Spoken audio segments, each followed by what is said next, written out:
Hello children, in the last video we studied about diamagnetic material. You know that certain material, they will not exhibit magnetism even if you subject those material to the external magnetic field. Those materials we call it as the diamagnetic material. Now in this video we will learn what are paramagnetic materials. Say the materials like aluminum, platinum, chromium. If these materials, if you keep these materials in the external magnetic field, they possess weak magnetism. They will attain weak magnetism. These material will attain weak magnetism. So what are paramagnetic material? The materials which exhibit weak magnetism in the direction of the applied field are called paramagnetic material, and these are the example for paramagnetic material. Now in this diagram you can see the dipole moment of the atom. In the case of paramagnetic material, the dipole moment of the atom are arranged in random direction. So what happened? Maximum number of atoms are arranged in random direction, only very few are aligned in same direction. So the magnetism in this material, it will be very weak.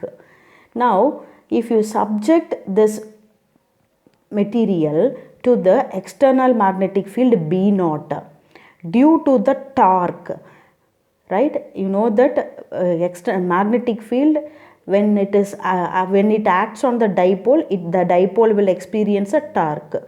So this dipole, when subjected to the magnetic field B naught, due to the torque, they turn and they will align in the direction of this external magnetic field. So what happens now? There will be induced dipole moment. This induced dipole moment Bm will be in the same direction as that of B naught. So as a result, finally we will get net magnetic field. So B net is equal to B naught plus Bm. So as a result, what happened? Finally the magnetic field in the paramagnetic material will be increased. Children, do you remember this relation between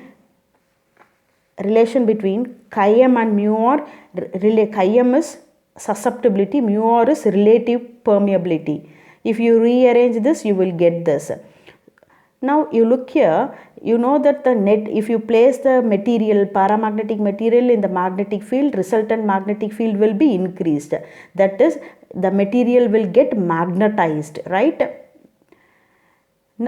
So that's why we say that the susceptibility value will be positive, because susceptibility meaning is the magnetization. It depends upon the magnetization, right? Chi m is equal to m vector by h vector. If m is increased, chi m will also increase.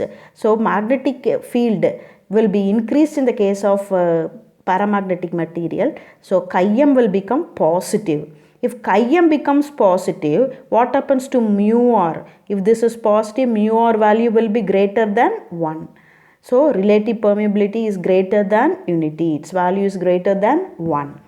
Got it, children? We will see the next point. Now you look at this diagram, children. You can see the paramagnetic material is kept in an external magnetic field.